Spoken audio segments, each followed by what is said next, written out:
on a regular basis, love to do it and all that, or is it a bycatch, or do you want to learn more about it? Obviously, that's why you're here. Myself personally, I'm a factory rep for Star Rods, and before all that, me and Tim knew each other just from high school football, and also from fishing on the piers, or the local piers and docks and everything. We all grew up the same way. Fishing on the piers, wishing we could get in a boat like this and go and do and all that. And, you know, I'm living my dream, and obviously Tim is too, because we're in the industry and the business that we really love and we appreciate. And we do appreciate you guys and understand completely that how much your time is valuable and everything. So we want to get down to it and make sure you understand some of the basics and some of the not so basic stuff we can teach you about kingfish. Yeah, and you know, I know a lot of people think that king mackerel are not the best eating fish, and in a lot of cases I might agree with them, but the smaller king mackerel are actually really good. The guys that are 10 pounds or less, and then the ones that are in that 10 to 20 pound class, they make some of the best smoked fish dip that you'll ever do, because one of the nice things about king mackerel, why the big ones aren't as good to do like fried or grilled or something, is because they have a lot of oil and stuff in meats. One of the things that makes great for smoking on the grill, because it never gets dried out. You know, as much as I love cobia, I try to do cobia and do smoked fish dip out of it. It doesn't really turn out that great because it's so dry. You have to add so much stuff to it that you actually cover up all of the flavor of it. So, and they can be one of the most exciting species you'll fish for. You know, I was telling Bob a story a little bit ago. We had the teaser rig out last fall. We were trying to catch blackfins, and we had 3 rods out. So we have 3 lines out behind the boat, and king mackerel comes up and grabs the teaser rig, and he jumps over this line, and he lands, kind of spins around, and then skyrockets the other way and jumps across the other 2 lines. Well, I had a couple of my buddies over here that hadn't done a lot of fishing. I was like, fish on. I was like, no, just get all the rods, reel them all in. Because he took everything in a matter of 3 seconds, and it was just one big cluster. But it was really fun to watch. And let's just get started real quick, and as we go through a few things, we can ask a few questions. Tim, yeah, okay. You know, what would be the first thing we need to talk about? Well, first, when and where do we catch king mackerel? Well, the best time of year, obviously, for king mackerel, and a lot of species in our area, is the spring and the fall. Right now is the best time to king mackerel fish, in my personal opinion. On Pensacola Beach Pier and Panama City Pier, all the way down to Gulf Shores, they're catching the biggest kings they catch right off the beach. Right now, you'll see a lot of things are happening. The bait's showing up, whether it be cigar minnow, threadfin herring, scale sardines, or whatever. We'll talk about bait a little later. All that stuff moving down the beach, and these king are right behind it. And most of the ones that are spawning, the bigger fish, are right on the beach. So right now is a great opportunity to catch some king mackerel, and you can catch them all year. You can catch them from right now all really into January is really the only month you really can't catch them. You know, you can, but it'd be tough. But you know, you can catch them from now all the way through November. But we'll talk about different techniques to use as these time frames move on. You have to do a little different. You have to move with the fish. So remember that when you're king fishing in the spring, don't go out and do the same thing in the summer, because you're not going to get the same results. You'll have to make a few changes. So with that, you know, obviously the best time to go is when you have time. But in the spring and this time of year, it's awesome. Big fish are here. We have an opportunity to fish all over and do a lot of things. And I really love the kingfish. I love the way they bite and run and all that stuff. So I get really excited about talking about them. But that's basically when they're going to be, when they're around the best. But when you have time to go is the best time for you. So as far as tackle-wise, rods, reels, lines, what, you know, today we were in the shop today, and I put together some rigs for the way I would fish, and Bob goes, well, why don't we have one of these and one of these? And so he fishes a little bit different than I do, and it's not that any one technique or one rod reel or type of line or whatever is the right line, because we all have a little difference of opinion. But I'm going to let Bob run down what he thinks we ought to do. Yeah, well, with tackle and with kingfish, they're a fish that runs really, bites fast, runs fast, and are not as powerful as something like an amberjack. So there's a specific type of rod and reel I use for kingfishing. I don't just re-rig my bottom rigs and all that stuff. I try to, and in fact, this combo, this is a more of an inexpensive combo. We've got some really nice stuff with was this a torium with the, Yeah. okay. No, this is the one With the plasma? Yeah. We make a top of the line type of king rod and live bait rod called the plasma series, which is a very, very light tip, heavy action, but it's got the guides on it that are words of fire. Silicon carbide. Carbide guides. So this is something, you know, this is one of our rods from the store. This rod retails at about $200. This file is a regular file. It's a chainsaw file. You can go buy one at Ace Hardware. They're about $3. There's very few rods on the market that have a guide that is as slick as this guide is here. It does several things. One is, if you're using it like on a spinning rod, it allows you to cast further because the guide material is so fast.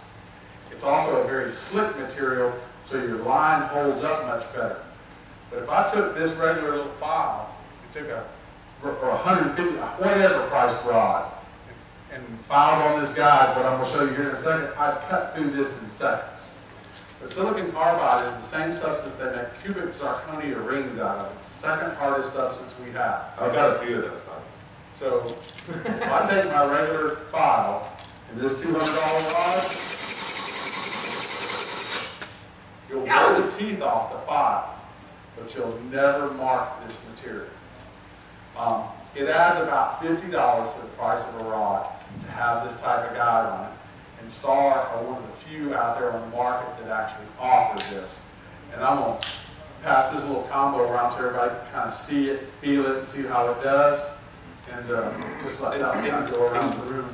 Getting back to the stuff, thank you for the plug with the rods, but you know, in general, 6.5 to 7 foot medium to medium light action rod, something with a really light tip on it.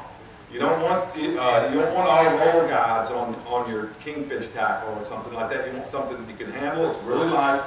It's 6.5 feet with a high speed or medium high speed type of reel. And this is the Shimano, which is a Trinidad, which is a great reel. It does have a star drag, or you can use a lever drag, but most of the Shimano reels, whether it be a star or lever drag, have a super smooth drag, and that's a really important feature king mackerel fishing, because we'll talk about that a little later. So the rod and reel package is very important for me as a kingfisher. I'm going to have the same thing. If I can get close to this with everything I fish with, I'm going to do it. Whether it be that spinning rod. That spinning rod is going to have the same line, it's got the same action, and the same type of drag as this conventional rod. You follow me, guys and ladies? So we don't want, I don't like to fish with, you know, this is my 50-pound outfit, this is my 20, this is my 30, whatever. We just want to put the big bait on the big one. I want everything on my boat, if I'm king fishing, exactly the same. 6.5 foot rod. And I usually load my stuff. There's 2 ways I can go with it. A lot of people like braided line. I don't use a lot of braided line when I kingfish, but I also like to, this is a great combo for snapper fishing too. So if you got braid on it, it's not a mistake. You can just top shot it with a 30-pound fluorocarbon. Put you about 50 yards, 20 yards of top shot fluorocarbon. That'll do 2 things for you. It'll disguise your bait out there when you're slow trolling, really slow and it's clear. It also gives you a little bit more shock absorber, because when we're fighting the fish, the king mackerel's mouth is only about this wide, you know, a big one. And it's from the tip of a 50-pound king to the back of the stomach is only about that long. So they're real soft mouth, and they pull hooks real super easy.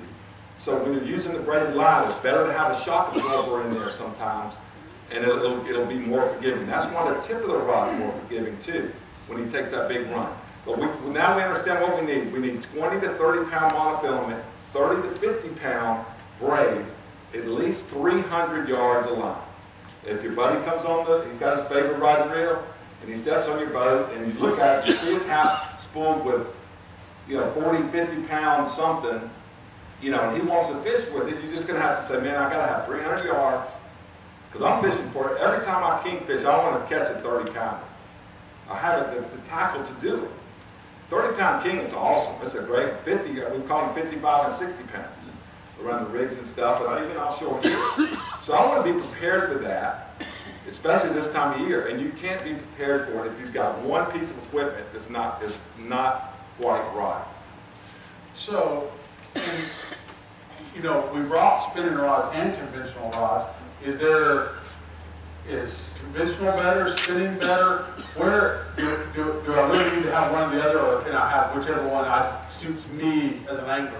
Well, that's a good question. I think it's more of a technique situation. If some people like to go out and just drift and cast with a slide bait or something. If they're around a big school of bait, you pull up over there, drift around it with a live bait, and that's when I would use my spinning tackle, because you can pitch it, cast it, throw it, and use it a lot better.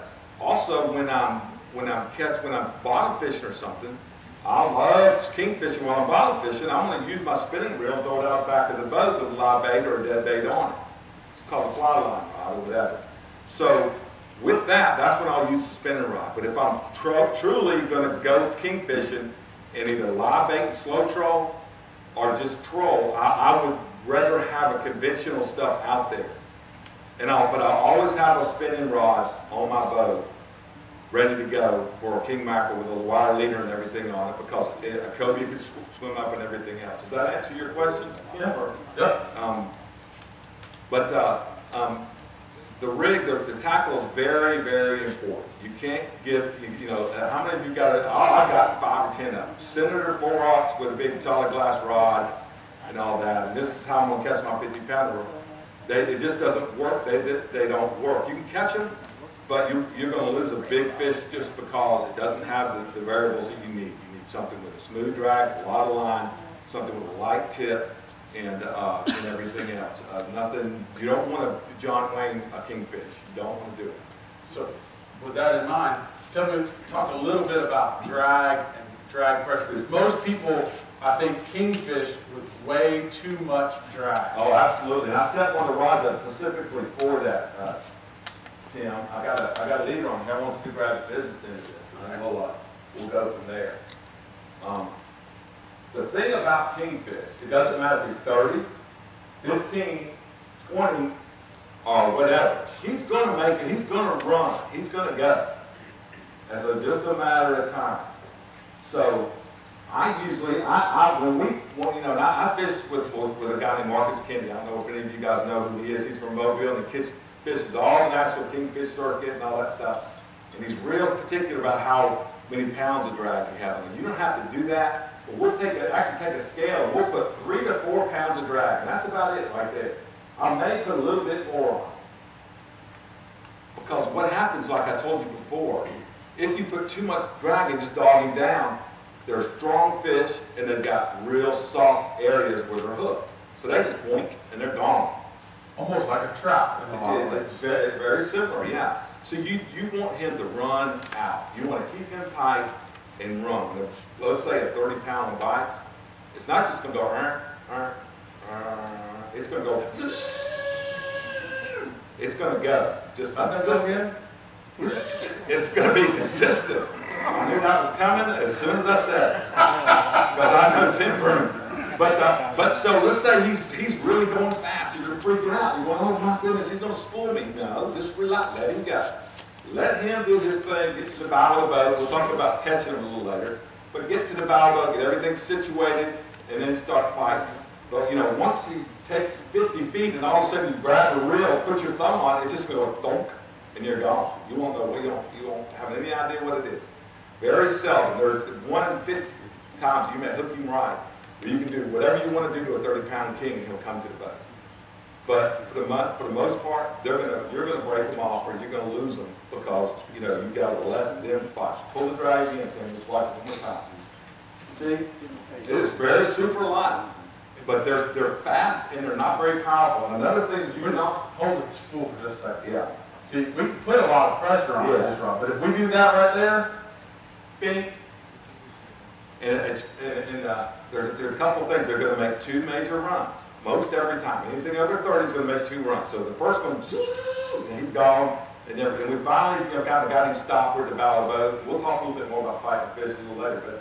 But he's going to do it again. As soon as he gets around the boat, that's when you're tired. And that's when the really bad stuff happens. You see him out there and he's going boop, boop, he's flashing everything. That's the biggest one I've ever seen. Hurry up and get him. So, you got to put your thumb on the spool or something, and he'll just lay there and he'll see the boat and he'll go woof. He'll turn his head really hard and then take off. And usually, if you got your thumb on the spool or something, and you don't have, and that happens, he's gone. But so that's kind of the tackle that the rods and reels I like to use. And to me personally, that is one of the bigger things. And the nice thing about this stuff is, and as you're looking at that spinning rod, we may pass this around with the rig and all. We'll just pass my rig around that way. Yeah. What's neat is that you can use these rods and reels for certain other things. I've got a set of like 8 different. I'm a rep, so I've been in the business for a long time now. I was a pin reel rep for a long time, so I was lucky enough to have.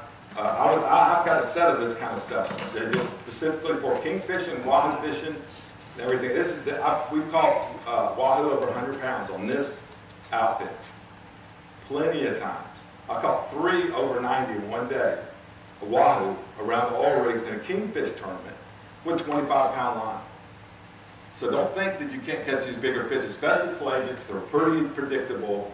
They get off and they'll go south and they'll stay on top and they don't really go down and dig real hard. So I may not have ever gotten any bites if I had 50-pound left line with big giant reel and I'm trying to horse him as soon as I see him. So we've got the tackle taken care of. Everybody have any questions on tackle? Just rods and reels in general? Because again, that's the most important in my opinion, is just to have the tools for the job. And everything consistent. And again, when I go kingfish, it's funny, because my buddies, I kind of judge them based on what I think they're going to do, So I'll have everything I really need in my car, and I'll start looking at his stuff. Oh, you don't have to bring anything. And then you get on there, and then they don't have maybe a downrigger, they don't have any this or that. So I always keep, I've got a set, 3 or 4, even if it's a set of 2, that's okay. So what I want to do at the kingfish is very consistent. I know that my stuff's consistent. I'm gonna have everything right. When I get on a step on the boat, I say, you don't mind if I put my stuff on there? Tim would say, oh, good. So that I'll have everything, the way it needs to be as far as set up for kingfishing. But those are any other questions or any questions at all rather on tackle. Go ahead, Tim. I was going to say, so tell me about rigs. We brought lures and we brought fleeter material. Tell me about rigs. What's our basic everyday go-to? Sure. There's a couple of ways y'all probably are fishing, want to fish, or want to get out. There's 3 basic ways. One is trolling with dead baits and lures. So you'll see this rig Tim's got set up here with a trolling lead and a lure. This is, basic brother-in-law stuff. It really works great. You throw it out, you let it out, and Tim has put together a really nice handout as to where you let and feed out your baits according to what you have. And we can go into that after there's some Q&A stuff. But the first one is just dead bait trolling. I call it brother-in-law fishing or having fun with the kids and all that because there's not as many hoops to jump through. So one of those baits or techniques would be a big trolling lead, not a big one, but for this, it's what's that? It's about 3 ounces. Yeah, 3 to 6 ounces. And this is an unbelievable, it's a target lure, and I don't rep them or anything, but man, does that thing look cool. And it's just digging all the time, so you know that it's not foul in the water. You know it's not coming off the hook. So that, when it's set until you hear it make a noise. And you're on, or it goes boom, and it gets cut off or something. But so that's one of them. The other thing is, I think I had a big, I use the same rig on everything. You'll see, I think that we pass a few of those rigs around. This is a sea striker rig that's already built. And it works great for everything. It works great for live bait fishing and trolling. Do some of y'all ever use the dusters to troll with? Dusters and big hooks and stuff?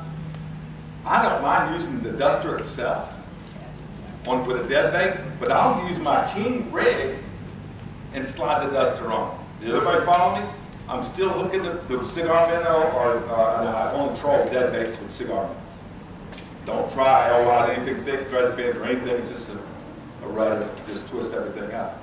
Cigar minnows were custom built for king mackerel fishing, because they're cylindrical, they troll really good. But I would slide this over, cut off a swivel, and slide this over this live bait rig with the dead bait rig. Does everybody follow what I'm saying? So now I've got the same rig for live bait and dead bait. I don't have that little box they used to make with big giant hooks in it. Everybody remember those? If you fish long enough. I've got something that still looks subtle, but you can still troll a dead bait with it. So you can either use a small duster like this, and this is what I use for live bait and trolling with dead bait. Or you can get something that's a little heavier, gets it down a little more, and be more consistent in the water. I find that just something under the surface for kings work a little bit better than anything that's skipping, just more consistent. He sees it longer and all that. Some of the offshore species like stuff skipping because of, the kind of bait they're chasing, which are flying fish and all that. Kingfish are usually right around the coast and inshore, and the bait's always underwater. So, do y'all understand what I'm saying now, guys? Instead of rigging this thing like you used to with the big hooks and all that stuff, you can just slide, you can just cut your swivel off, and I'll show you at the end or whatever, and slide it over your live bait rig, and now you've got a dead bait set. So you can, if you got 3 rods, you want to fish 3, you put right down the middle, you put that lure right there, and put 2 dead baits on the gunnels. Put one far back and one kind of close, and troll around with the kids, have a good time. This time of year, you probably catch just as big a fish as you would maybe live bait, because the bait and the fish are here now, and they're hungry to catch. So that's the first way to fish. Does anybody like to just do it that way? Just go out there, get a box of minnows, troll around. They y'all want to go too advanced and go a little further on. We'll do that right now. So, anything else, Tim, I need to cover with this basic trolling for dead bait lures? No, I think that's good, Let's go on to the next rig and show them how to make the rig. Okay. There's 2 schools of thought when it comes to making king mackerel rigs. Me and Tim, we grew up fishing on the pier. So I really like to use 7-strand wire. There's a couple of reasons for that. But a lot of people like to use regular single wire. When I'm having fun with my friends and we're fishing and stuff, and I'm just going out, and, like this time of year where it's really good, you have to go a long way, I go to the rigs and make a huge commitment, I'll use this 7-strand wire. And remember when I told you how far the stomach and the 50-pound piece, the end of his nose is here, and the end of the stomach is right here. So I've got people that I fish with, you got leaders out? Yeah. And they're like this stuff, they're like this long. Real long leader. And what happens there is the bait we're using, this time of year with cigar minnows mostly, and all that, they're not that powerful enough to swim with all that. So if you got this long leader, this fish is just, he's just, next thing you know, he just down. He can't swim around with that on. So the smaller the bait, the shorter and smaller and more subtle my leader is going to be. Not poundage-wise, but length-wise and weight-wise.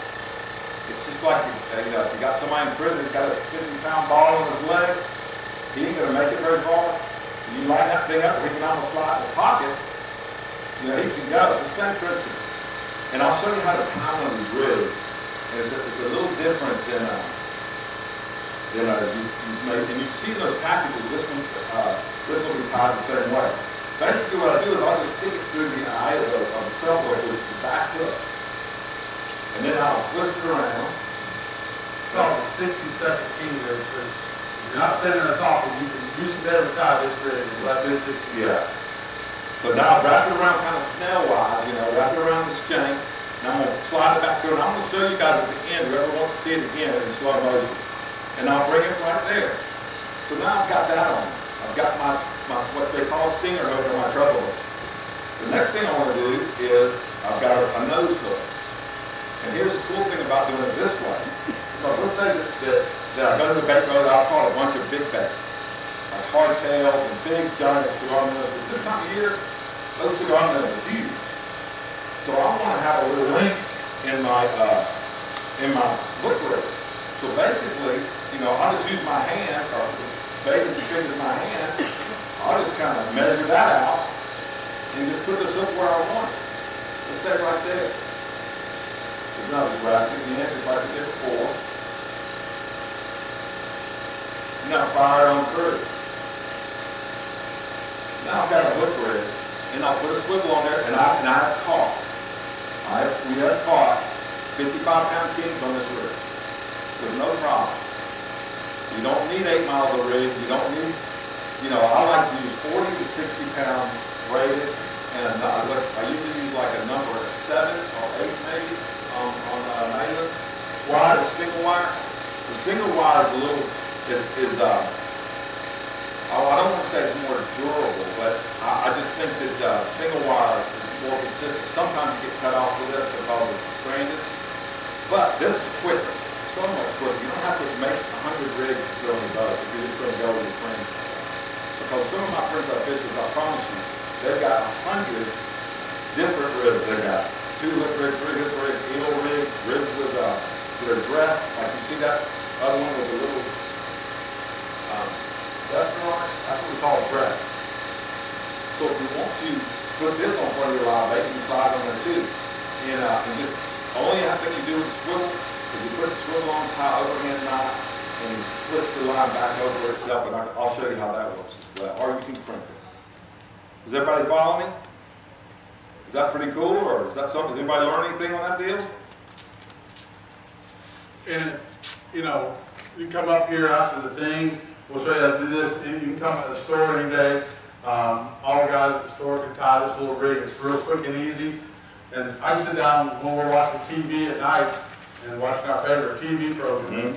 You know, I bust out 30 or 40 rigs just in no time watching TV. And so it's a real easy little rig to learn how to tie. Yeah, and you just bag them up, and you know, this is a 40-pound 2-hook rig. I use a 3-hook rig sometimes, only because if I go like toward the west over there where the rigs and stuff are, where there's big giant magnum hardtails, I want something, you know, back behind it. And depending on the size of your bait, it also depends on the size of your hooks. You don't want to use a 1/0 on a big old 1/0 on a cigar minnow or a thread fin or something, because again, he's just dragging it around. But with a big hardtail, I'm going to use a pretty decent sized treble hook and something, to, you know, so when I get a big bite, I can get some look in him. You know, and B, they're so powerful, man. They'll just, you know, hardtails are my favorite bait in the world for a king mackerel is a hardtail, big one. And in that book that he shows us what a hardtail looks like. And most of you guys know what a blue runner or hardtail is. If we get them all over the sandbar here, they're fairly easy to catch. In fact, anybody want a rig? Anybody that doesn't yawn, who wants one? I'm gonna give it to the first man. But I'll give y'all some rigs. Y'all give me some questions. I'll throw some rigs your way. What do you say? That's you know, but the basic bait again this time of year. There is cigar minnows, thread fins, and blue runners or hardtails. So while we're talking a little bit about bait, where's you got my paper? Oh yes, right. Okay. So get lost, lose train of thought here. So now we're live bait trolling. Totally different deal than we're just trolling around with the kids, right? We're going to find a spot. We're going to go where the bait is, or we're going to go to a bottom spot where you've caught king mackerels around a big wreck, or you've caught them on I love fishing live bottom. This is where I like to go. Anywhere from here, timber holes between here and Pensacola, all over the place in these live bottoms. Anywhere, you know, out to 250 feet and into right off the beach. But live bottom, to me personally, is a great place. And the big wrecks this time of year. So the difference between just trolling around and eating sandwiches with that dead stuff and the live bait trolling is huge. What you're basically doing is you're just controlling your drift. So when you're live bait fishing, you want to have, I very rarely fish 4 lines, it's usually 3. If I have a downrigger, I'll fish 4, and we'll go over downrigger stuff here in a minute. But most of the time I'll put a 2 flat lines and something up in the T-top, or if I've got the king mackerel rod holes right out to the side, I may put 1 in there and 2 on the gunnels or what have you. Something kind of close, something far away, and something way back. But I'm not just putting the boat in gear and turn around and say, oh, anyway, well, at the ball game the other night, and then you look back and your baits are spinning and they're skipping across the top of the water because they can't swim against this current that you're providing for. You understand what I'm saying, guys, gentlemen, and ladies? You got to really pay attention. You have to be on your boat and kind of watch your baits and watch everything that's going on and just control your boat so you're just right over the spot, just kind of easing along. If you got the current behind you, you can go a little faster. But just keep your lines tight, but not your baits so they're just skipping or fighting you. They want to be lively as they can. Does that make sense, you guys? So that's a real key to live bait fishing, is when you're moving your boat around that wreck or that bottom spot, you got to pay particular attention to your lines and your bait and how they're swimming. And don't just put it in one speed. This is good. Turn around and start driving around. Well, now you're just dead bait trolling because everything's going to die. So be real specific as to how you do that. In and out of gear, and the best thing that could happen to a kingfisherman is another boat or a rig out of the water. Because, you know, king are all around the wreck. You don't have to be right on top like your snapper fishing. So if there's another boat anchored over at the ABC spot, then he's going to give me everything I need to catch it. He's going to give me a reference point. He's going to tell me where the current's going. He's going to tell me everything about me pulling up before I go fishing, pull up to his boat, look and see what direction his boat's going in the drift, and then make sure that he's right over the spot. Okay, we're buoyed off. We got a guy. So swing back out, go down, see of him, put your baits out, and just bump your stuff up there right next to him. All right, and I'm not messing with him, but you know, far enough away. But you can just bump around him, and you can tell how fast you're going by another boat being in the water. Does that make sense to you guys? And then when you turn back around and go down sea, then you're going to have to bump it up a little more to keep your baits from swimming up to the boat. Controlled drifting. So I wrote up here speed. So you talked about the speed for live bait fishing. We didn't cover the speed for lure or dead bait fishing. So, sorry guys. Anywhere with the dead bait stuff, if I'm trolling, if I put a dead bait on a trolling rig, first thing I'm going to do is drop him off to the side of the boat, and I'm going to let about 5 feet of line out, and I'm going to watch him run in the clear water inside of my boat.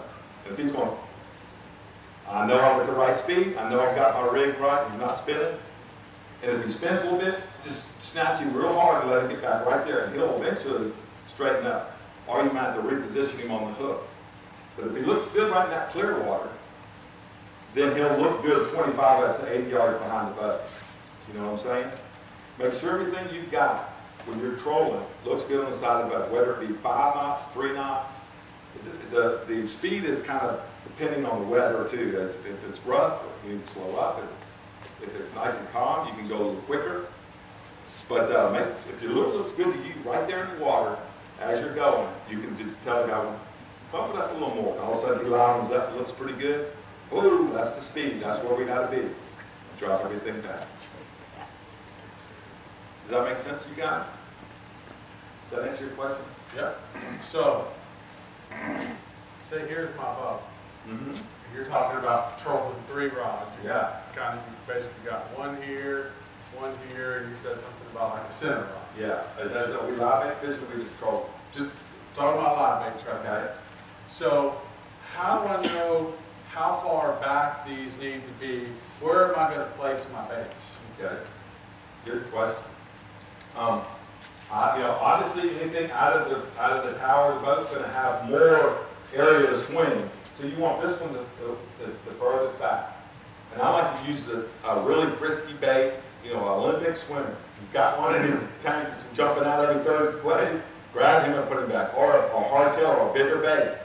I want him to be back here because he's powerful enough to handle all this stuff. Then I want one, you know, fairly close, right outside of the prop wash. In the prop wash, the boat, you know, just twirling up this little bit of prop wash right here. I want him just a little bit on the edge of that so he comes in and out of that thing. Because they love that. You know, they see him, they don't, they see him again and wham. And this one's going to be right in the, they're going to split those two kind of down the middle. So when I turn, everything's going to fall in line. So this will be there, that will be, this will be here, and that will be there when I'm turning. You know what I'm saying? I don't have anything lapping over each other. And then I'll turn back, and then it'll all square right back together. But when you're making turns, you just can't rip the boat around. Just watch, as you're turning, you watch all your lines. You're just watching. And once you turn, you're going to either get back into a different type of sea or a different type of current. So it'll either push your boat down sea or it'll make you go up current. Either way, you got to make that adjustment when you're turning. So when that boat turns this way and the current's going right here, well, you know that you're going to have to slow down because the current's going by and you're going that way, so it speeds you up. You understand? If you do it the opposite way, the current's going this way and you turn, or whether this way and you turn, you're going to be going against it, you got to speed up. Always watch your current and your baits and make sure they're not skipping on top if you're not bait fishing. Control drift is basically all it is. The slower the better, especially in the strike zone. And so that help you out, thanks. Any questions on slow trolling? Just basics? You guys are quiet. I wish somebody would ask a question. I'd like to get all this stuff away. Could you show us the same? Bam! Go ahead. Show us the same rig up for trolling lures or dead bait. If you had three. Okay, sure. I'll do that. We can see that, Tim, please. Yep. Well, Tim's already got one drawn out too on his. So, talking about these lure spreads and stuff, y'all are welcome to come up and look at these. If you go on our website, I've done this up for several species. For king mackerels, blackfin, and the general offshore spread. But what this will give you, oh, got it upside down. It's kind of hard to read that. Looks good for me though. But if you click on the more button on our website, and then go under fishing, and click on that, and it'll come down, and it's pretty much at the bottom of the page. It says trolling setups. And what this will do is, I've broken it down even a little bit further than what Bob did. You know, I thought about, you know, how many feet or behind the boat. And what I do a lot of times is I know, and Bob said something cool earlier about having everything be the same. So all my rods are the same. So the rod that's going to go in this rod holder is always going to be right here on the back of the boat. So I marked the line at 50 feet. And then the rod that's going to be over here, I'm going to mark this one at 75. And then the rod coming out of the shotgun, I'm going to mark it like 125. So I can tell my buddies, hey, go to the mark. And you can take a black magic marker and you can ride on this braid, you can ride on mono, and eventually it'll kind of wear off too. But I mark this stuff. But another good way to tell distance behind your boat is I put things out. You're going to throw a little rolling wake. So 3rd wave, 5th wave, 7th wave, 9th wave. I normally start about 3 wakes back is my close rig. And this will also talk about lures on these little sheets here. When you're trolling lures, you want your largest, darkest lure as close to the boat as you can. And then your smallest, lightest color lure will be the furthest thing away from the boat. And then I've given you trolling lead sizes that can go on the different rods. So this will give, there's a bunch of information on these little sheets as to answer your questions. And something, and like I said, you can go on the website, we have this on there, so you can print it out, take it with you, just study it up online, but it'll give you all those little basics of where to put those baits. Very nice. Yeah, and yes, sir. I was gonna let you finish, but Okay. I'd like to see how you describe what you would do with your dredges that you have, and how you would set your dredge. Oh, this one? Okay, well, Tim could probably talk a bit about the dredges for kingfish, because he's a dredge machine. So what I like is if we were going to troll the 3-rod setup, where we have the 2 rods here, I would have, between these two, I would have my a bird teaser rig running off this cleat, and it would be between about the 5th and 7th wave, right here. And then my spreader bar rig, I'm going to have it over here closer, probably about the 3rd wave, and then my spreader bar is going to sit right here. So I'm going to have a bait just inside of it, a bait just outside of it, and then the long rig. The spreader bar rig and this little guy here, the bird rig, they both have a hook on the end of them.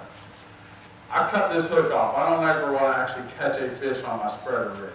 So I take this off, because I just think it's dangerous to have this much stuff with the fish on it. And I put it up on a rod just for everybody so they could see it. I actually wouldn't really run it with a rod. I don't know if everybody knows what a Cuban yo-yo is. It's just a hand line rig. It's a little round wheel with an indentation in it. And I just use 300-pound mono and wrap that around there. And then I kind of have it built at 50 foot and 75 foot. So I can just let it out, tell my buddy, just go ahead and let it out. When it gets to the end of it, just clean it off. And it'll always be kind of right there at the right distance that I want it at. But the spreaders and the bird rigs, they will make, on a good day, when the fish is hot, well, you don't need them, they're just in the way. But when you go out there, it's a little tough fishing, it's really hot, really steel, and you need to get the fish to come up in the water column.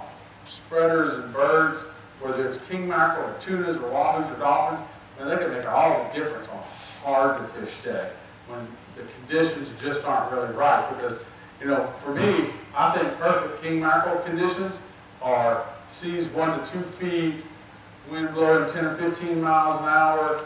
It's oxygenating the water. The fish are up in the water column. The bait fish are very active on top. You're seeing the king mackerel skyrocket. Those are kind of a perfect day. And then my second best day is a day when it's 3, 4, 5, 6 foot. There again, those are really good days. I think the hardest days to catch king mackerel sometimes are those slick, calm, glassy, hotter than all 80s. Those are tough days because the fish are down.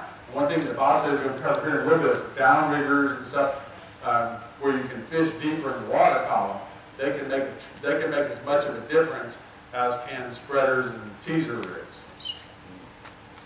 Good point. Split days, like you were saying, a lot of stuff out, moving kind of quick, get that reaction back, because they're moving around looking for the bait, because everything's spread out. The bait's spread out, the fish are spread out, everything's kind of spread out. So that's a good deal there. But when we're talking, anybody have any other questions about the live bait fishing? Let me tell you a little bit about the baits I like to use the most, and then how to put them, how to set up your live well so you don't hurt yourself when you're fishing. Basically, right now at this time of year, I love the cigar minnows, but the biggest bait I can find, like a blue runner or something like that, they work great. If you got a big giant blue runner, you know, you may have to trim his tail just a little bit to slow him down when you're slow trolling, especially if you have cigar minnows and a blue runner, because the cigar minnows can't swim with you, but the blue runner will swim through the back of your boat, wrap around your motor.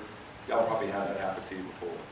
But when you have a big live bait, always try to have your boat moving forward and put your bait down. Don't just have it sitting there idle and just put it down, because it'll go. And all these cigar minnows do the same thing. Go right around your boat, your motor. So have your boat in gear, ready to go, moving forward when you let your baits out. And that includes your trolling baits and your live bait fishing. You just let everything go one at a time. Make sure you watch it go out, and like Tim was saying, if you have your mark line, let him get to that mark. Just don't throw everything out and turn around.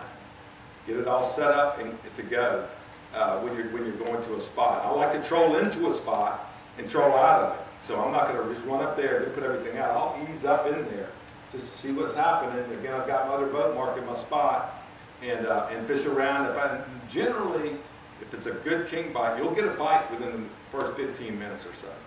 If you don't, you either have to try something different or go somewhere else. So let's say that, do any of you guys catch your own bait, or you buy from the bait boat or both? Or? I'm a big fan of that bait boat. Now that I'm a little older, but sometimes you can't. Sometimes they don't have it. So what we catch them, we use sabiki rigs. You guys, everybody know what a sabiki rig is and how they work for live bait? So you got two guys catching baits, one guy driving the boat, putting the baits in the well and helping out, kind of a teamwork thing. I'll just do real quick over sabiki rigs. When you catch get a bite on a sabiki rig, keep it down there and reel it in really slow and let it load up. We call it being racked up. It's solid. But when you pull it over the side, the guy who's driving the boat needs to reach over and grab the lead for you and pull the bait in. So Tim will have the rod in his hand, I'll have everything tight, and now I can take the baits off. Because what most people do is they go, man, I got a bunch of them, and they'll throw them into the boat and they'll drop the rig down on top of everything. So they're all tangled up. You just have one big clod of bait, messed up rig and everything. So try to keep your sabiki rigs tight at all times when you're taking the baits off and then slip it back into the water. And that's just a tip I'd like to give you. And also with live bait fishing, if you've got let's say I only got a 20-gallon live well on your boat, and you get 60 baits from the bait boat. Man, we got a lot of bait. So we're going to fire them in there. That you're better off not cutting that bait in half, getting 30 baits, and you ever are getting 60 if your live well capacity won't hold it. Most of the time, for a small bait, it's for every 2 gallons you have in your live well, every 1 gallon you have in your live well, 2 baits, 2 to 3. That's cigar minnows, LYs, spread fins, and that kind of thing. For like big baits like hardtails, sometimes people even do 1 to 1. And the reason being is they need some space in there to move around and not get their scales knocked off and all that. And when you run it, and you got a pack full of baits, and you get to where you want to go, and 1/3 or half of them are dead.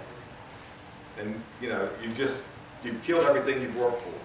So just be real careful and cognizant about how your bait well works, how much it pumps in and out, especially going out. If you want to put a new motor on your bait well, a new pump that pumps twice as much, then you have to have something in that bait well, a hole that the water goes out the same speed. In other words, it'll just come oozing out of the top of your bait well, the water is splashing over through the top and all that. That's not a good thing. You got to move that water in and out. And don't try to pack your bait well full of baits. They'll end up all dying. So that's a big thing for me. Personally, a lot of these boats have 2 live wells, so you can split your bait, which is awesome. A lot of them even have tubes and stuff. We can talk about that later on. But and the next thing I want to tell you about bait is this. If you've got 18 baits, and you count them because you've worked yourself all morning long catching them, and you go to your first spot, and you put 5 of them out there, then, you doesn't leave you much for the next spot, right? So if you don't have a lot of baits, don't fish a lot of lines. If I'll fish 1 line. If I've only got X amount of baits, I'm going to fish 1 of those live baits until I get a bite at this place. I'm not going to just fire everything I got out the first shot, the first place. It may not be any fish there. Now I've killed 5 baits. Now I'll go to the next place, kill 5. Now I'm down, I got 8 left, and I finally found the fish. The kings are everywhere, and I've only got an X amount of baits left. Does that make sense to you guys? If you don't have a lot of baits, don't fish a lot of lines. Save your baits until the bite happens. And always be looking for bait when you're riding around and stuff. Do you have anything on that? So, we all know kind of what cigar minnows and hardtails are, but if we're going to say we're going to go tournament fishing or something, what different types of baits can we use, and how big of baits can we use, and does it change as time of year changes? Absolutely, great question, because as we know, the bait's coming right now. They're feeding on the cigar minnows and the hardtails, and we're going, man, but this is awesome. We can get bait, we can catch fish, and within 2 or 3 weeks of that time, they've moved offshore. I fished in a lot of the king tournaments in the 90s and stuff, and the best bait we found for catching big king mackerel was a live, regular bonita, regular size bonita. Not a baby bonita. This is the 10-pound one, the 5, 10 pound, 15, whatever. But, you know, if I caught a bonita this big, perfect. I just pinned him all the way down. I cut his tail just a little bit and put him right in the back of the boat. I was fishing with the president that owned the SKA stuff, and then the sales manager for Pin Reels at the time. We had Pin Reels, so I caught a big giant bonita, a big bonita, and I put it out. He says, "Man, this is never going to happen." He's from the East Coast, and all they use is pokies and stuff. You know, I said, "The bigger the bait, the bigger the king." And he went in the water 3 minutes. We caught a 42-pound king on a bonita that big. So. There's also other things like mingo snap, great baits for either slow trolling or while you're bottom fishing. If you catch a few of those legal size mingos, put them in the live well because they work great when the bite's on. And they'll eventually, if they live, they'll eventually get that the air out of their bladder and everything. They'll be just good to go. You know, once you hook them up and try to catch a fish with them. And also when you slow trolling around, there's a lot of bycatch. We call them Amberjacks and snappers, you know, which, you know, they'll eat that stuff too. Go ahead, Tim. And what's your opinion on ladyfish and bluefish? Yeah, that was going to get all three. Yes, yes, yes, and yes. Ladyfish is very hard to keep alive. If you're in a spot and you catch one, hook it up, throw it out there. But they're great for trolling too. Ladyfish are really cool. Big, one about that big. Bluefish is a very natural bait for a king mackerel to eat. Bluefish are found from New England all the way around, and they'll eat them up. And they love them. The only reason I don't mess with bluefish too much is because they snap and bite.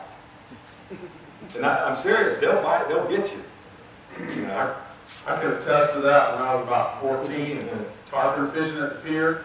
Well, actually, catching bluefish, and the tarpon started to come by, and I grabbed this bluefish, and I was taking the treble hook and trying to get the treble hook in his nose, and I throw it in at the tarpon. Well, he bit me right here in the palm of the hand, and there's little lines that go all the way across the palm of my hand where he about to bit a chunk out of my hand, so I can attest to that. They will get you. I mean, and their hardy baits are kind of like a hardtail, especially around if you want to make a trip around the rigs and stuff. There'll be a lot of bluefish and hardtails mixed together, and they'll bite either one just as good. Tim mentioned mullet, which mullet is the best slow trolling bait you can get, one of the best, because it does one thing really good. It stays on top of the water. They will not go down. They swim on top. So you'll see that little wake from him. You got a lot of bait just kind of bumping there. You'll always see him swimming around. You'll know he's good because he's kind of on top, and it just skyrocketing.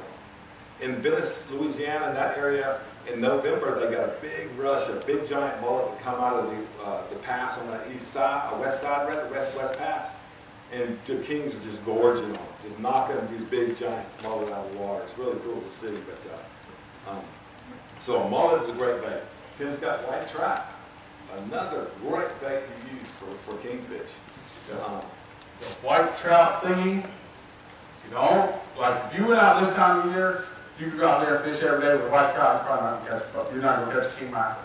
But in the fall time, when the rodeo comes around, if you're looking for that big fish to win in October, one of the old captains when I was really young, it was the year that we actually won the rodeo.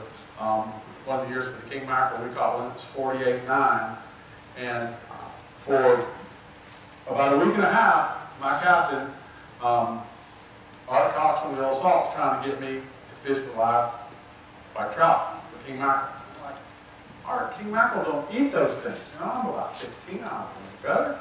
I'm arguing with him when we ain't caught one. And finally, one evening we're sitting there in front of the boat, I catch a bunch of white trout in the live boat. We go out there the next morning, and we catch, I put that white trout out, and bam, we have the rodeo winning king mackerel. And what's happened is, see, in the springtime, all king mackerel are moving from South Florida this way. We don't really have a good trout population down there. But they go to Louisiana to spawn in the summertime, and over in Louisiana, there's a ton of white trout. So they eat that all the time. So the old fly fish birds match the hatch. Them king mackerel will come back. They've been eating white trout all summer. And in the fall, it is a great, great bait, especially if you're trying to win in like the rodeo or one of the fall king mackerel classics. Yeah. And like, it took me a long time to my captain had about near strangled me to make me fish with it. And one of my favorite places to fish for king mackerel, I'm from Pensacola and I live in Gulf Breeze. So in the fall of the year, you can go by Pensacola Pier, a bridge, 3-mile bridge, and you can catch 10 kings a day when it's good. But most of them are over 15 pounds, a lot of them are over 30, and they caught one this year, 58 pounds, in the Pensacola Bay. And he caught it on a mixture of menhaden or trout. And like Tim was saying, that's what they're eating, that's what they're there for. When you have a big mingo snapper, and you're out on the edge, there's no cigar minnow schools or anything out there. There's a pile of mingos, and that's what they're going to bite. They'll bite it if they're, they really like that. And then any kind of big bait, they're slashers, man. They don't come up and look. They'll barrel right through it. They're going to bite it in half, swing around and bite the rest, or just keep going. So don't be afraid to have a big bait if you're live bait fishing. Don't be afraid of any other type of bait that's really big, and especially anything strong that swims real good. Does and the byproduct of slow trolling around bottom spots and wrecks and reefs out here is this time of year, the wahoo fishing is the best. In my opinion, in May is the best. So you can go king fishing, and on your favorite king spot, you slow troll around just like we're talking about. That's the only way I fish for wahoos. I don't high-speed troll. I'm going to go to a rig or a bottom spot, and I'm going to slip around. And this, I know this is a kingfish seminar, but right now the wahoos are mixed in there with them, and there's some really nice ones. So just be prepared for that. It's a great surprise. The next thing I want to talk about real quick, Tim, if it's all right with you, is how to fight a fish real fast. Because there's a kind of a way to fight one, and there's a way to lose them. And I want to go over real briefly, and then we'll have some Q&A or what have you, as how to fight one. So let's say we're slow trolling around, and I'll show you how a downrigger works in a minute. We're slow trolling around and we get this bite. First thing I do is I keep my clickers on. And I'll either keep it at the same strike drag, only because sometimes you say, well, we want a free spoon, but give him some line. Well, he's going at 50 miles an hour at your bait. He's going to get the hook or not. He's not going to go and just kind of grab it. He's already just made up his mind. Boom. So I got it in my regular position, and boom, it's just, I'm on. I'm not jerking, snapping. I've just got that steady drag pressure. Now, as I'm on, the guy who's driving the boat, he doesn't leave the helm. You got to have a designated driver, just like in your car or anything else.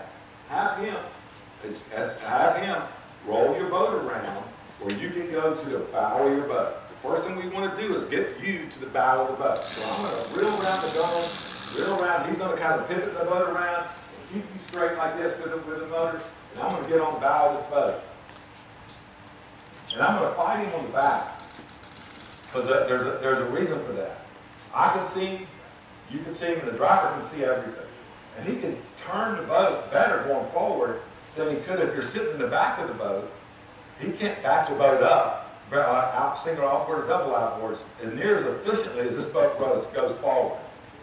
So that's how I fight all of mine. We go forward. And we're going to fight it, either straight ahead or keep it at 3/4 angle. And we're going to let him run. That first run is just going to and bite him. How'd that go again? And while the angler's at the bow, and the captain's running the boat, watching the angler and his line, telling him either don't do anything, or if the line quits going off the reel, you just put the boat in neutral and just keep him tight until you get everything else up from the back. The other guys, get everything else up, get everything off the floor, your rod's up in the rod holders as high as you can to keep your cockpit area clean and safe and all that. And then we start fighting the fish. And he's going to take that long run, and I'm not going to do it again. and then he'll just kind of stop. So now we're just going to go try to catch up with him. And we're not pumping really hard. We're just going to catch up to him. And then he's going to get tight again, and he's going to go run again. And I'm just going to let him go. This is awesome. This is what fish. That's why I love king fishing, because you got a chance to fight a fish. He's not going to wrap you around anything. Most of the time they go to the open water and to the south, a big one. So, they're pretty predictable as to what they're going to do. So you don't want to run the boat right up over the top of it. You want to keep it angles just so you can make your reaction as an angler, as a guy running the boat, and the guy gapping and all that stuff. So once we get about from here to 10, we kind of see what we call, I got color, just like you see on wicked pin and all that stuff. So we got color, we got him kind of moseying on out there. Then we'll walk our angler back into the cockpit area or halfway down. That way we can either go forward or go back, and then we have our gaff guy ready with a gaff. Now, he's already cleaned up that deck, and he's already got the kids or anybody else to the other side of the boat, and he's got the gaff ready, and he's got the box open, or whatever you want to put him in, when you gaff him, or if you want to tail him or let him go. But you just don't want to have all your stuff laying in the bottom of the boat, and you gaff one of these big fish, and throw him in there, and he's just banging everywhere. The king mackerel, two of the most dangerous fish I've ever caught, the king and a wahoo, when it hits the deck, because they're slippery. They're not going to bite you, but their mouth will be open. So a guy will gaff it and throw him on the deck and say, man, that's an awesome fish. And little Johnny's over here in the corner, and that fish hits the deck of the boat one time, and his mouth catches little Johnny on the ankle or something. It was all cut. It'll hurt you. So be prepared for when you gaff the fish to put him somewhere where he won't hurt you. But find him on the bow, gaff him in the midship or in the back if you want to. And remember, when he sees the boat again, he's going to go. He is going to go again. It doesn't matter if he's fought him for an hour. Don't change the pressure on him. Because he's been feeling this pressure for the last 30 minutes. Next thing you know, it's pulling a little harder. He's going to struggle a little harder. If you can just swim him up to the boat, and he's swimming next to the boat right there, if you got him calmed down, his head will jerk a little bit. Because they've got really good vision. For some reason, when you move, they'll move like that. So, just get it next to the boat swimming, reach out there with a gaff like you're sweeping a bridge. Like your I'm sorry, guys. They're really soft fish. You don't have to just kill them. Here's a gaff. The hook's pointing down. Never point the gaff hook up. And just like you're going to sweep the floor, you go out there and that's it. Boom. And then you got him here. You got your place. Put him down. Put him, in your cooler or in your fish bag. Or if you want to release him, have a guy. You be at midship. Have a guy right next to you. When you get the fish up to the side of the boat, have a glove on. Grab him by his tail. Slide him halfway over the gun. Not all the way, just halfway. Then somebody with some pliers have something ready, they just release him and shoot him back in the water as soon as you can. They're not the kind, you release like a redfish or something. You have to have water moving over your gills. If you're not going to eat them, try to tail them and release them. At least try to get the hooks out of them if you can. It's funny, king mackerel are old fish. They live a long time. Sailfish don't. And everybody's so particular about how they handle some other species because of the nature of it. But actually, king mackerel are really old fish. So, if you're not going to eat them, break them off as close as you can, or clip them off, or unhook them, punch them back in the water. Yeah, they go. Any questions on how to fight one? Again, if you put too much drag pressure on them, you're going to lose them. That's it. That's the same thing with a wahoo too. The same story. And this rig we've caught 50-pound kings and 80-pound, 90-pound wahoos. So absolutely no problem. Because you're slow trolling, you're not going 18 knots or 15 knots high-speed trolling. You don't need that huge tackle. When the big wahoo hits these guys who are high-speed trolling, they're going 18 knots that way. The fish is going 18 knots the other way. By the time you get everything straightened up, they're gone. With this way, you're just easing around. You've already set up to catch the fish just like that fast. So you can get on top of them pretty quick. So how fast are you going then? I mean, I know it depends on the bait, but if you're using all artificial or downriggers or you're using planers, I mean, how many knots are you going? You're saying it's like 6, 7 knots or even slower? I think with lures, I'm going to say about 4 knots. With live baits, you almost can't go too slow. As long as I've had to go to the point where if there's a lot of current going down sea, where I tied off a 5-gallon bucket and thrown it overboard because out of gear it was too fast. You want to go just fast enough that this live bait cannot swim over here to this one. And it's slow, with live bait, it's slower, slower, and slower. And when you get to a downrigger, and this is, again, I told y'all before, I got my 4 rods. When I go wild fishing or king fishing with somebody, I'm going to bring my 4 rods, my 1 downrigger that's rigged My downrigger is a pin. Cannon makes a great downrigger and all that. But it's already got a rod holder built into it. You can get that EZ mount that builds into the rod, to the downrigger, and a rod holder. It fits right here. The whole thing fits right there, and I can put a rod in. So I can travel. I can get on anybody's boat and have a downrigger system and 4 rods ready to go. So when I downrigger fish, I slow troll, just the same way we were talking about slow troll. But I'm just going to put that one down. If I'm using one downrigger, and if I'm in 100 feet, I'll split the difference. Or if I see a thermocline or something on my bottom machine, have you ever seen those before? It's almost like it's kind of having a false reading, you know, sometimes. In the mid-water, like you'll see a bunch of clutter and then you'll see the bottom. That's usually like a thermocline. That's a temperature change or something like that. Not happens often, but the safest way to do it with downrigger fishing, if I've got one downrigger, I'm going to split the depth. I usually fish 2, but if I've got one, if it's 100 feet, I'm going to put it at 50. That's the safe way to do it, right? And if I'm not getting any bites, I'm going to split that part of it up. So I'm going to put it down to 75. And I don't get a bite there, I'll bring it back up to 25. Everybody follow me on that deal? Just split, every time you split your depth, if you got one downrigger. And that's really all you need. I fish 2, a lot of times, but I'll have like a big, we were talking about different types of baits you use. We use silver eels or ribbon fish. Have you seen those before? They're the nasty, they're like got a head and stuff like a barracuda, and they're long and skinny and shiny, and they're about this long. And they're about this thin, and they're dead. You gotta buy them dead, or you can catch them sometimes. But they're ugly, but the king mackerel love them. But you gotta pin like 4 hooks down the side of them. And I usually downrigger fish with that, only because it's just something different. And Tim's got it looking perfect. Downrigger fishing is an intimidating thing if you don't know how to do it. But once you learn, it's easy. You just need one person on your boat to handle the whole process. Or 2 people at the beginning and then 1. And here's why I say that. We're going to put our downrigger down. So we put our ball in the water. And most of the balls come with this ring right here that hooks onto the downrigger wire, and this that has a clip on the back of it. Well, I don't do it that way. What I basically do is I'll take a big piece of monofilament, and I'll usually put it about waist high, or when I reel it up, on the tip of my downrigger, my ball is still in the water. Y'all see that? Real important that your ball stays in the water and stays on the side of your gun of your boat. Because a lot of times when these guys just put the clip on the back, and you've got, and it's just a clip on the back like that, you'll reel your downrigger ball up with a fish on, and it'll be swinging and banging chips off your boat and just beating everything to death. And it's no fun.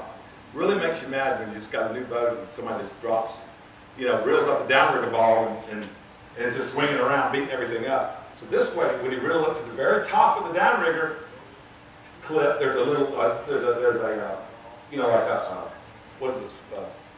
Blocks. A swivel. Yes. Yeah. So you'll be at the very top of your line with this clip right here, where you put your bait on that clip. Y'all follow me so far? And this clip is right there with you. So you don't have to hold the weight, put the clip on and drop the weight in. You only drop the weight in one time during the whole process as you slow troll. You drop it in at the beginning, and now I reel up to the tip, put another bait on it, drop it down, drop it up, bring it down. And when I get ready to leave, I can just take a wrap on it, put it in a 5-gallon bucket. Does that make sense, everybody? And I'll explain it to you better at the end of what happened. Did you get that, Tim? Kind of, sort of? Kind of, sort of. So, this flip reels right up to the tip of it. This is where it reels, and this downrigger ball will be in the water all the time, unless you get up and run. So that's the best way to use a downrigger, and it'll keep your gel coat pretty clean on your boat, and you won't drop this on your hand when it's rough and all that stuff. So, but you slow troll around with your downrigger just like you do anything else, just like your regular live bait. Bump it in and out of gear, watch your downrigger wire. I like to extend mine out all the way 90 degrees or from the gunnel. That way I'll have a little more room and I can see the wire, or I can see the downrigger string, whatever you may. I use braided line, I don't use wire. 200-pound braideds, but I want to be able to see that so I don't run over it or something like that. And very seldom you'll run over it if you just pay attention. But it's a great way to fish. Like we said in the summertime, you know, the water temperature turns, it's really super hot on top, the fish are down, they're feeding on different stuff. Man, you get a downrigger bite. I mean, I fished all day and didn't get a bite. And as soon as we put a downrigger down, boom, boom, boom, boom, boom, you know. So it's a great way to fish different depths in the water while you're, you know, it gives you more of a dimensional 3D deal as you're fishing rather than just a surface bite. Cool. Anybody have any questions on what we've covered so far? Anything we need to ask? Well, we're kind of running time-wise here, Bob. If you do you have one last tip, one last thing that you would want to say that can't do without this? You can't do it without having fun doing it. I mean, I love it, man. I like the kingfish because it's a team thing. You know, have your anglers, the one you want to catch fish, let them catch it. The one that drives the boat, let him drive it. The one that puts the downrigger down, let him do it. All of y'all get good at that. Then you switch turns the next time. Not everybody will kind of know what they're doing on the boat, and you're not just running all over the place. You know, when a fish gets on, everybody runs, gravitates towards the rod. You kind of know what to grab and where to go. And that's the biggest tip, other than just to have fun, because kingfish is a lot of fun. I really enjoy it. I hope you got something out of this today. And if you have any questions afterwards, I'll be glad to help you with anything, especially with the downrigger. I may have lost you on that one, but we'll go over that in person if y'all like. Well, Bob, we appreciate you coming out tonight. Thank y'all for helping me out. Appreciate it. Have a good time. Thank y'all for being patient. I got.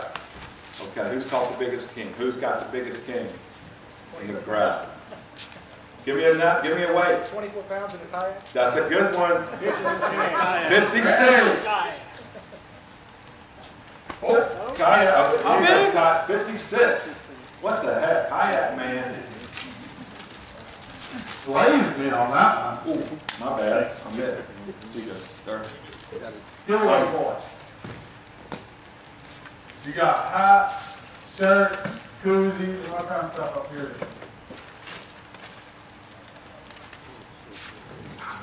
Oh, no, I'll handle that. How about that?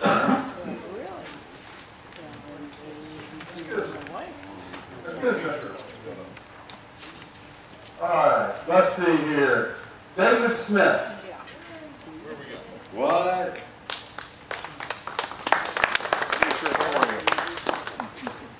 How about that? Here, Bob, I know a lot of these people. I shouldn't be pulling the names out. Is this Keith? Mel? Yeah, right here. Right. Koozie and Keith. hat.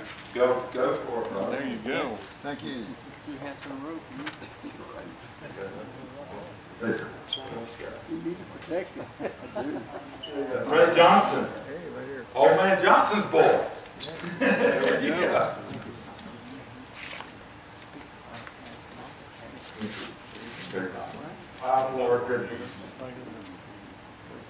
Jeff Sawyer.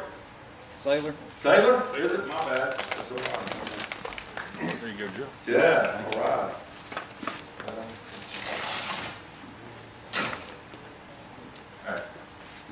Bob McGarry. Get to that pink hat stuff, you hear these special instructions on that.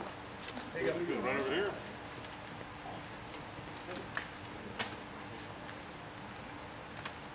Is it James R. Reynolds? James R. Going once. So we got to draw names. Because Stephanie told me that the pink hat is the only way you can Ken Norlander. ladies legendary rotary class or something like that. Right on, Ken. Appreciate it. Got 2 shirts and then a hat. 2 shirts. Tony Cartwright. Get some, Tony. All right, brother. Well, a shirt or a hat? There you go. 24 pounder on a kayak. What? Awesome. Rosanna? That's me. There we go. You want to hold mine?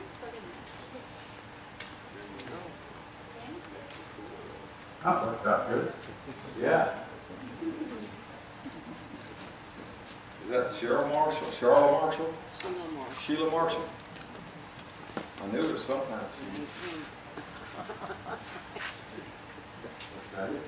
One more. One more.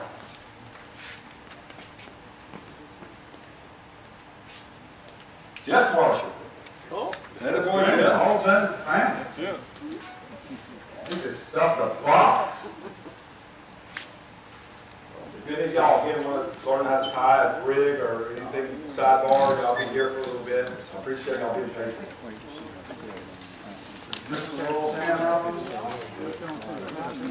Well, guys, we appreciate y'all coming out tonight. Thank you.